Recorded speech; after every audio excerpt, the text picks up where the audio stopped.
ഇടയ്ക്ക് രാജേന്ദ്രൻ വിട്ടുപോയി. രാജേന്ദ്രൻ അതൊക്കെ നിങ്ങൾക്കത് രാജേന്ദ്രൻ വിട്ടു എന്ന് പണ്ടില്ല. ഞാൻ ചോദിക്കട്ടെ, അയാളെ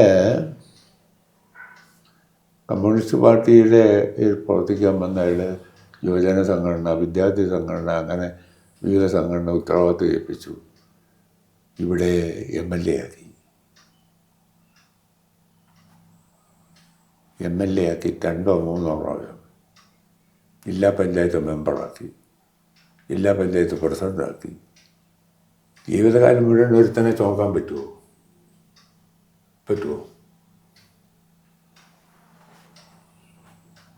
അപ്പം പിന്നെ അയാൾ മാറി നിൽക്കണ്ടേ? വേറൊരാളെ ചിന്തിക്കുമ്പം അയാളെ ജയിപ്പിക്കാൻ നിൽക്കണ്ടേ? അത് ഇവിടുത്തെ ഒരു പ്രശ്നമാണ്.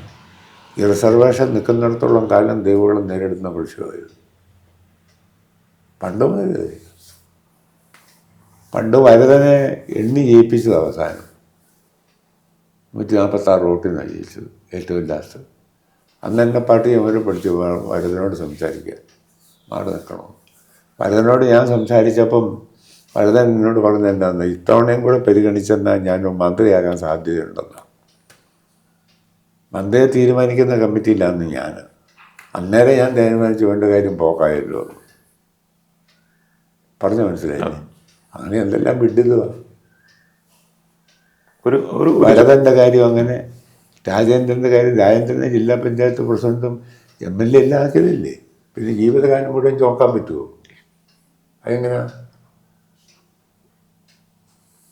ആക്കാൻ പറ്റില്ല. ഇപ്പോൾ രാജായ ജീവിതകാലം മുഴുവൻ നോക്കാൻ പറ്റുമോ? അങ്ങനെ പാർട്ടിക്ക് പറ്റില്ലല്ലോ.